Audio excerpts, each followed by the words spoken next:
ke Bung Nofri. Bung Nofri akan maju di Dapil Maesa, sebuah dapil yang dianggap selalu setiap pemilu adalah dapil neraka. Nah,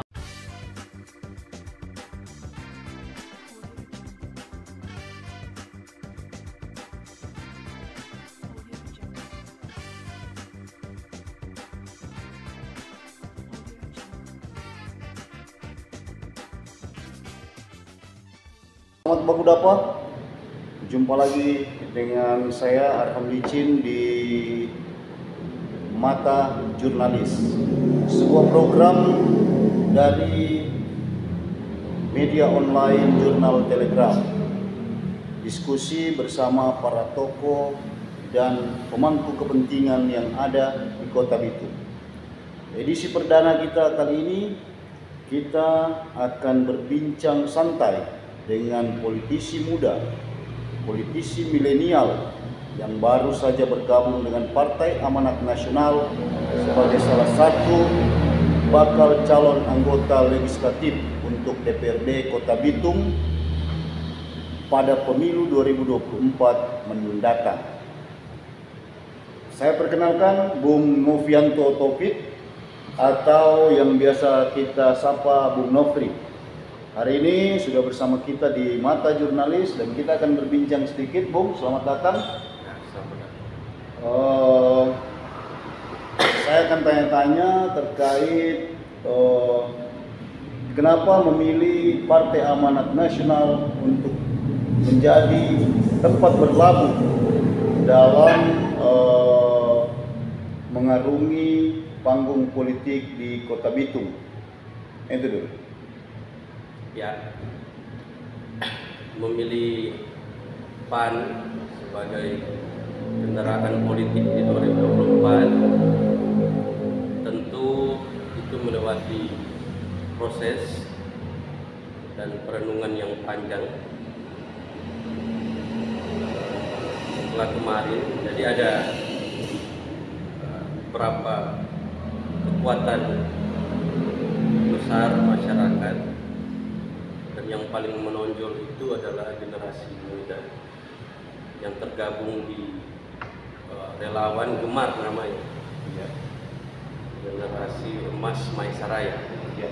Memang ini sekumpulan aktivis yang berdomisili di Maesa dari berbagai latar belakang organisasi yang alhamdulillah tanpa saya minta akhirnya mendorong saya dan meminta saya untuk maju berkompetisi dengan calon legislatif lain nantinya di Dapil Maesa.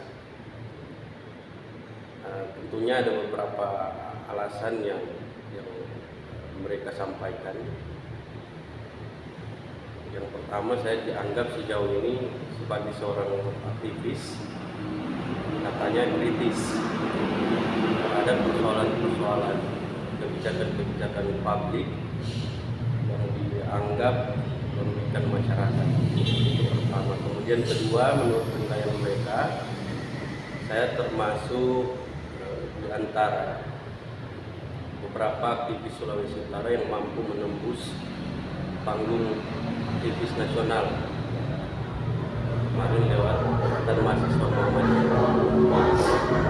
Saya kira alasan-alasan yang mereka sampaikan cukup objektif dan saya pun harus mengambil peran. Nah, proses-proses itulah yang kemudian membuat saya harus ke kontestasi politik 2024 pemilihan legislatif. Kan tidak mungkin saya maju tanpa partai. Nah, memang ada beberapa partai yang sudah komunikasi, tidak saya sebutkan, dan pada akhirnya setelah beberapa kali perundungan dan beberapa kali komunikasi dengan internal PAN, saya menganggap bahwa PAN adalah partai yang cocok dan layak untuk saya ada di situ, dan itu sejalan dengan cita-cita anak-anak muda yang mendukung saya. Baik. Nah, Anda dikenal sebagai seorang aktivis muda sejak awal berkarir atau mengambil jalan sebagai seorang aktivis. mulai dari Ikatan Pelajar Muhammadiyah, kemudian Ikatan Mahasiswa Muhammadiyah, dan Anda salah satu aktivis dari Kota Bitung dan Sulawesi Utara yang mampu tadi menembus pimpinan pusat. Pernah jadi wakil sekretaris pimpinan pusat Ikatan Mahasiswa Muhammadiyah periode sebelumnya ya. Nah, dari latar belakang aktivis kemudian Anda terjun ke politik. Itu niatnya apa? Ya jelas saja bahwa kalau kita melihat sejarah aktivis dari tahun 98, banyak kemudian hari ini aktivis-aktivis yang maju dan masuk sebagai anggota dewan. Oke. Nah, saya rasa 2024 ini adalah kompetisi real di kancah perpolitikan. Dan kemudian ketika kita ingin mempengaruhi kebijakan pemerintah, saya kembali bertanya apakah kita cukup dengan menjadi aktivis. Saya rasa kurang lebih hampir 10 tahun saya menyuarakan tentang kepentingan masyarakat yang ada di kalangan bawah, tentang akses pendidikan, tentang keadilan dari sisi hukum, sosial, ekonomi, dan lain sebagainya. Saya pikir tidak ada jalan lain selain saya harus masuk di dalam forum DPRD dan menyuarakan itu secara langsung. Karena saya anggap hari ini beberapa media kemarin memberitakan bahwa anggota DPRD kita tidak bersuara, dan itu merupakan kedap suara ya. Artinya berarti tidak ada suara, tidak ada kritikan, tidak ada banding terhadap kebijakan pemerintah. Dan ini adalah sesuatu yang saya sendiri sebagai seorang aktivis menyayangkan hal tersebut. Bukan hanya menyayangkan, malahan merisaukan kalau kemudian generasi politik kita di tahun 2024 terus seperti ini. Nah, sehingga tidak ada jalan lain dengan dorongan dari generasi muda, maka kita ambil peran itu. Baik, sebelum kita lanjut, program Mata Jurnalis ini adalah edisi perdana dan kami menampilkan tokoh politik muda.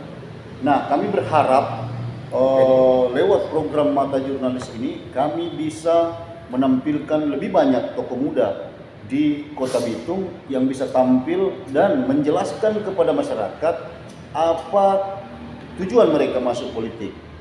Nah, kita kembali ke Bung Nofri. Bung Nofri akan maju di Dapil Maesa, sebuah dapil yang dianggap selalu setiap pemilu adalah dapil neraka. Nah, apalagi di 2024 Dapil Maesa ini kursinya berkurang 1, hanya tersisa 5. Nah, Bung Nofri ini maju dari Partai Amanat Nasional yang notabene peraih 1 kursi di Dapil Maesa yang pada 2019. Nah, sekarang kursi itu hilang. Kursi Dapil Maesa itu kursi ke-6 yang diraih oleh PAN. Nah, seperti apa peluang Partai Amanat Nasional, secara khusus peluang Bung Nofri untuk bisa mendapatkan suara atau elektoral yang dari masyarakat Dapil Maesa ini? Ya, sejauh ini saya kira saya harus optimis, ya. Meskipun anggapan orang bahwa Maesa ini dapil neraka, saya tidak akan mengenyampingkan bahwa kesan kebanyakan yang maju dari Maesa itu baik generasi lampau maupun generasi tua. Generasi tua ya. Ya. Kita sebut saja generasi tua. Lebih enak dengan bahasa generasi lampau kan. Generasi tuanya, dan kemudian beberapa generasi muda itu justru lahir dari kalangan pengusaha dan anak-anak pengusaha yang generasi mudanya. Nah, sehingga anggapan masyarakat atau kemudian anggapan politisi saat ini bahwa mereka lebih berpeluang pada kita aktif. Nah, justru itu saya anggap sebagai sebuah tantangan. Nah, sekarang pertanyaannya, Modal apa Anda sampai nekat maju dari Dapil Maesa dan melawan para generasi tua dan generasi muda yang secara kapital, secara ekonomi mereka jauh lebih mapan? Ini kalau sudah bicara modal, ini yang agak gambling. Semua legislatif pasti gambling kalau bicara tentang modal, apalagi kemudian modal ini dikaitkan dengan kemampuan finansial seseorang. Nah, saya kira di dalam undang-undang itu menempatkan kemampuan finansial itu ada pada tingkat paling bawah. Money politik itu Kos politik merupakan sesuatu yang ada bahasakan saja bahwa kos politik dan lain sebagainya. Nah, itu merupakan bagian dari instrumen atau strategi yang dijalankan oleh orang-orang bagaimana meraup suara. Karena yang satu hal yang tidak bisa kita pungkiri adalah bahwa masyarakat kita memang kelihatannya masih pragmatis. tingkat pragmatismenya masih sangat tinggi. Tapi kemudian hari ini saya katakan bahwa kita sebagai generasi muda tidak boleh kemudian pesimis dengan sesuatu yang terjadi atau anggapan-anggapan yang sudah terjadi. Saya yakin bahwa trust terhadap calon legislatif yang benar-benar tulus ingin berkontribusi untuk masyarakat dengan dasar kepedulian yang tinggi, melihat persoalan-persoalan hari ini yang tidak selesai di tengah masyarakat, dan kemudian berpikir dan ingin bertindak masuk ke dalam legislatif untuk menyelesaikannya, itu masih mendapatkan trust atau kepercayaan dari masyarakat. Dan itu optimisme saya. Artinya Anda ingin mengatakan bahwa di luar sana masih banyak masyarakat yang tidak harus dibayar, tidak harus diberi uang untuk memilih. Ya, saya rasa masih banyak masyarakat yang bisa melihat ini dari kacamata rasional. Saya yakin sejauh ini masyarakat mengamati, baik generasi muda maupun generasi tua, siapa yang betul-betul tulus ingin memperjuangkan hak-hak masyarakat. Saya paham betul bahwa untuk menyelesaikan ini, maka kekuatannya ada di eksekutif, ada di pemerintahan. Tapi suara dari legislatif, dari anggota DPRD itu sangat berarti untuk mempengaruhi eksekutif. Kalau misalnya anggota DPRD seperti yang dicap oleh media saat ini kedap suara, mau jadi apa? Kepentingan masyarakat ke depan. Oke. Nah, kita ini masyarakat banyak yang beranggapan seperti ini. Kalau dekat pemilu, banyak orang membangun narasi seperti yang Bung Nofri sampaikan. Itu dari pemilu ke pemilu, bahasa ikhlas mengabdi, tulus bekerja untuk rakyat, itu slogan-slogan yang sudah biasa kita dengarkan di tengah masyarakat menjelang pemilu. Nah, mempertahankan ucapan Bung Nofri ini, jika Tuhan berkenan Anda terpilih menjadi anggota DPRD, mengejawantahkan ucapan ini seperti apa kalau menurut Bung Nofri? Ada beberapa hal yang memang perlu sebelum kita masuk ke dalam sistem parlemen ini, kita harus kuasai dengan benar.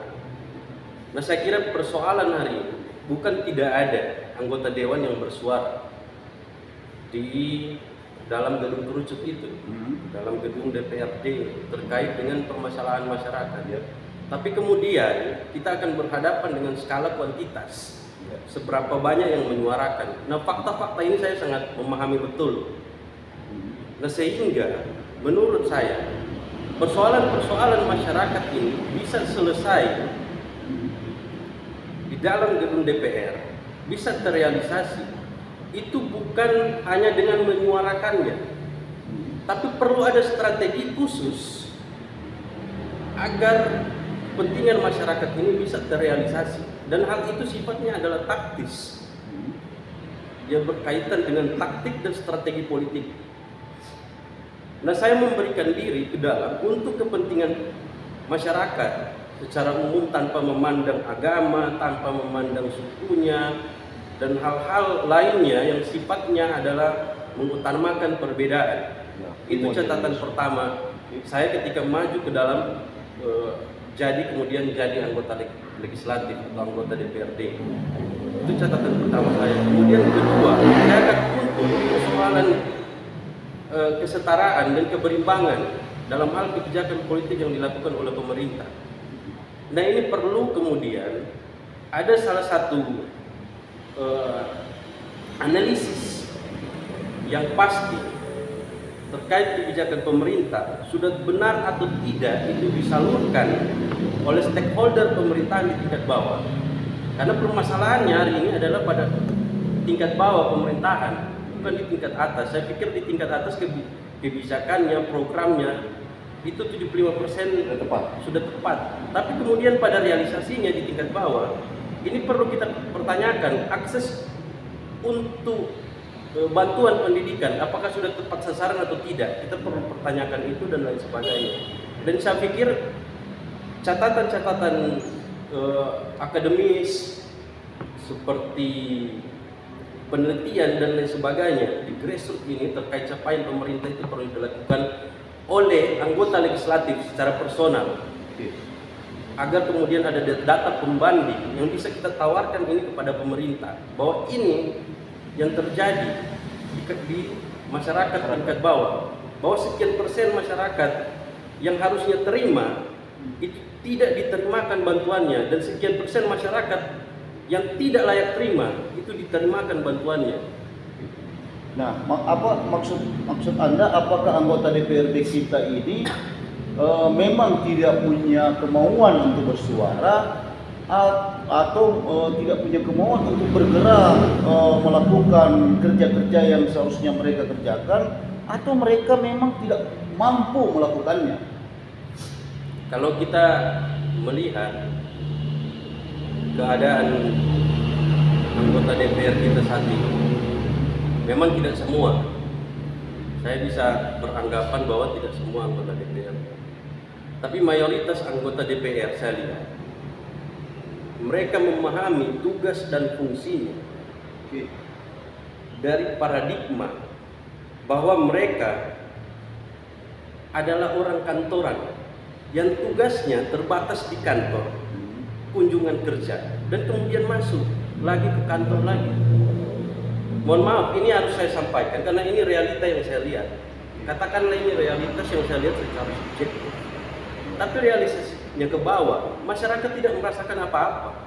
Buktinya apa? Masih ada anggapan di masyarakat. Beberapa kali saya ketemu tatap muka di masyarakat, masih ada anggapan bahwa percuma kita memilih anggota DPR, kita tidak ambil uangnya. Toh ketika mereka jadi, kita mau kaya mau miskin pun, mereka itu tidak ada urusan dengan anggota DPR. Kita mau bagaimana, anggota DPR itu tidak peduli. Kalau mereka kerja dengan benar, maka anggapan-anggapan ini hari ini tidak ada. Anggapan-anggapan ini yang tumbuh justru adalah harapan masyarakat tentang anggota DPR yang kemudian memiliki etik politik yang baik, etika politik yang baik. Mereka peduli dengan masyarakat, kemudian menyampaikan program, kemudian setelah pileg dekat dengan masyarakat. Nah, hal-hal ini yang tidak terjadi. Perlu saya sampaikan pada hari ini bahwa jangan kemudian kita menjadikan masyarakat ini hanya sebagai objek politik saja, bukan sasaran kebijakan politik. Itu yang salah di anggota DPR. Akhirnya yang terjadi apa? Nanti pada saat memilih, kemudian turun menemui masyarakat dengan beras sekian ton, dengan Coca-Cola, bantuan ratusan krat. Dengan bantuan-bantuan itu jangan tukar kepentingan masyarakat, jangan remehkan masyarakat, kemudian kita hargai hanya sebatas botol Coca-Cola dan beras. Karena poin 13 dalam kewajiban diatur dalam undang-undang bahwa anggota DPR memiliki tanggung jawab untuk mensejahterakan masyarakat.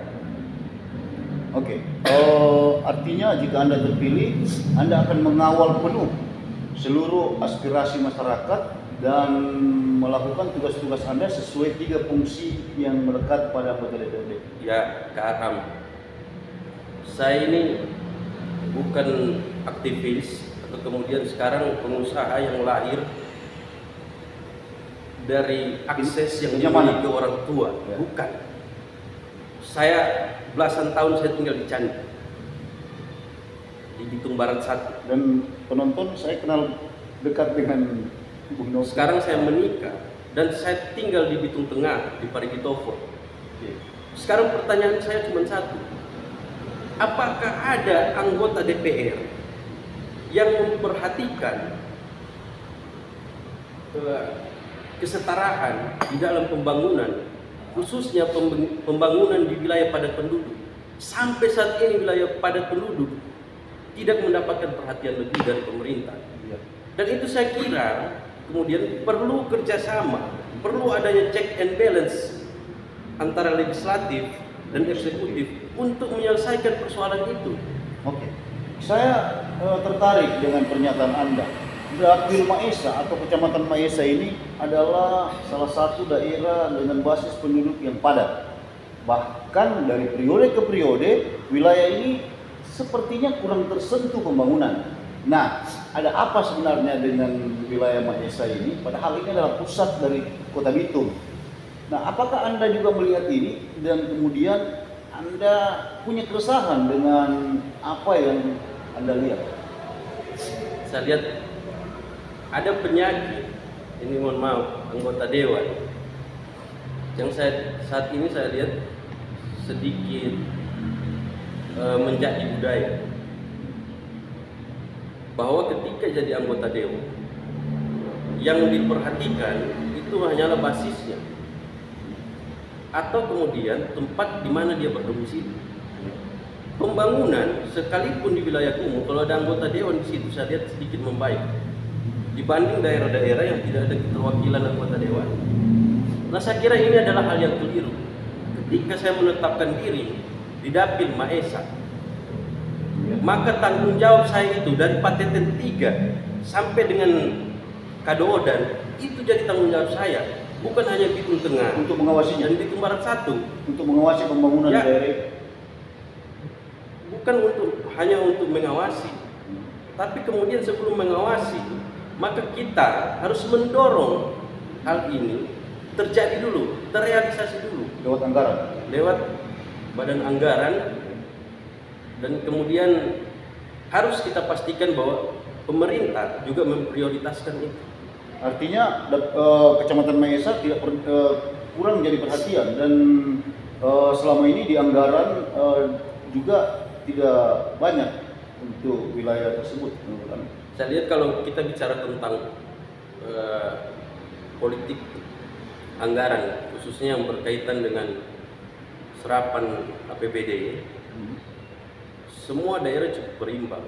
Tapi yang saya ingin suarakan adalah keberimbangan pada akses pembangunan. Menurut penilaian saya di Maesa khususnya, pembangunan ini hanya menyentuh akses yang ada di pusat kota, akses yang terlihat, yang mudah terlihat, kan kayak jalan di pusat kota, trotoar, taman dan lain sebagainya. Tapi pemukiman ini yang menurut saya masih kurang. Nah, kemarin sempat masuk kemudian program lewat padat karya dari Kementerian Ketenagakerjaan. Saya pikir itu suatu terobosan yang luar biasa ya, dari sisi kepeduliannya. Tapi kemudian saya tahu bahwa program padat karya ini memiliki banyak keterbatasan karena tujuannya berbeda. Tujuannya bukan pembangunan, tujuannya untuk menyerap tenaga kerja lokal di tempat di mana kegiatan itu dilaksanakan. Okay. Nah, sehingga pada aspek pembangunannya ini tidak benar-benar melihat kondisi yang ada di tengah masyarakat. Okay. Pada akhirnya apa yang terjadi? Dampaknya banjir masuk ke dalam rumah masyarakat dan lain sebagainya. Karena drainasenya belum ditata, pembangunannya udah jalan. Kalau ini tertata dengan baik di APBD dan kemudian pembangunannya memperhatikan seluruh aspek, setelah itu dilakukan pembangunan dengan benar, maka saya pikir masyarakat pun akan senang dengan kinerja masyarakat dan tidak ada kritik-kritik seperti demikian. Nah, kita kembali ke tema kita. Apa modal seorang Nofrianto Tauphid masuk ke panggung politik dan ikut cawe-cawe dalam formasi Bacalek di Partai Amanat Nasional? Modalnya apa sih? Biar masyarakat dan pemilih juga tahu. Ya. Saya rasa pertama, saya sudah sampaikan tadi bahwa ada dukungan dari teman-teman aktivis muda yang tergabung di Generasi Emas Maesa Raya. Dan saya rasa ini kemudian merupakan modal, atau saya sebut saja power, kekuatan yang saya miliki. Dan itu terdiri dari beberapa kelurahan, semua relawan lengkap dari beberapa kelurahan. Dan saya kira itu pertama jadi modal saya. Kemudian kedua, ketika masyarakat ingin melihat lebih rasional, sejauh ini saya sudah memulai dari 10 tahun lalu memperhatikan kebijakan pemerintah yang bertentangan dengan hajat hidup masyarakat. Ya, saya tidak ingin masuk ke wilayah yang lebih pragmatis. Ya, saya menjaga hal itu sehingga apa yang saya sampaikan tadi itu cukuplah menjadi modal saya, kapital sosial. Jadi modal Anda modal dari kekuatan teman-teman aktivis yang menyatu mendorong Anda sebagai generasi muda tampil di panggung politik. Oke. Nah, mungkin yang terakhir, kira-kira untuk masyarakat di Kecamatan Maesa sebagai daerah pemilihan Anda, apa yang ingin Anda sampaikan? Saya ingin memberikan kesempatan kepada Anda sebelum kita mengakhiri bincang-bincang kita pada sore hari ini. Mungkin masyarakat Maesa punya gambaran di saat nanti di 14 Februari 2024 hari H pencoblosan, mereka terbayang kembali apa yang ingin Anda perjuangkan itu. Nah, untuk warga Kecamatan Maesa, silakan. Saya ingin berbicara dan menyesuaikannya dengan tema bahwa urgensi apa sih, kemudian urgensi generasi muda harus masuk ke panggung politik. Tidak harus saya, tapi kalau harus saya, kenapa tidak? Pertama, saya ingin menarik poin of filosofi dari nilai-nilai filosofi yang terkandung di agama, khususnya dua agama terbesar yang ada di Indonesia, yakni Islam dan Kristen Protestan. Nah, di dalam pandangan umat Islam, kalau kita melihat kisah Ashabul Kahfi, 7 pemuda yang di dalam gua, dari situ dapat terlihat kekuatan yang ada di dalam generasi muda. Digambarkan di dalam Al-Quran bahwa generasi muda adalah sosok yang memiliki komitmen tinggi, memiliki nilai-nilai kebaikan dan kebenaran yang tinggi, dan dia konsisten terhadap hal itu. Kemudian dalam umat Kristiani, dalam satu ayat dikatakan bahwa pemuda itu seperti anak panah, seperti busur panah yang dipegang oleh pahlawan. Artinya apa? Dia senantiasa membidik sesuatu yang sifatnya adalah kejahatan. Anak muda digambarkan seperti itu. Dan kemudian bapak kita, founding father kita, bapak bangsa Soekarno, memberikan gambaran bahwa pemuda itu memiliki kekuatan yang besar, baik secara fisik maupun pemikiran.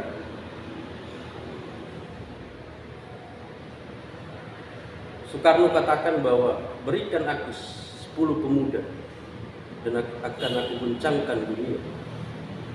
Kemudian disusul dengan kalimat sebelumnya. Jadi di kalimat sebelumnya, mohon maaf, disampaikan bahwa berikan aku 1000 orang tua, maka akan dicabut Semeru dari akarnya. Nah, ini perbandingan yang sangat luar biasa. Saya kira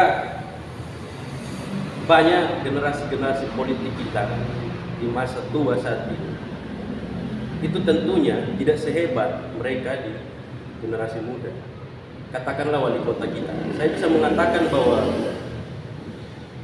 Bapak wali kota kita, Insinyur Maurice Mantiri, itu di masa mudanya jauh lebih hebat daripada masa tuanya, baik secara pemikiran, secara tenaga fisik maupun ideologi, itu lebih kuat di masa mudanya. Dan untuk masyarakat Maesa, saya pikir dengan pandangan-pandangan tadi, dengan poin-poin of filosofi tadi, yang mudah-mudahan bisa memperhatikan generasi muda yang maju sebagai calon legislatif untuk diwakilkan di Dewan Perwakilan Rakyat Daerah Kota Bitung. Saya kira itu poin saya. Oke, terima kasih Bung Novianto Topit, Bung Nofri.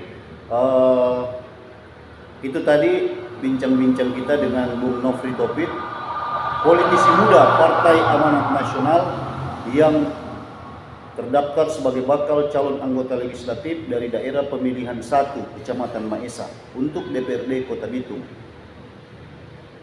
Mata Jurnalis akan kembali dalam episode-episode yang lebih menarik lagi, dan buat kalian yang baru menemukan channel Jurnal Telegraf, jangan lupa di subscribe, di share jika ini bermanfaat, dan di komen jika memang harus ada yang dikomentari.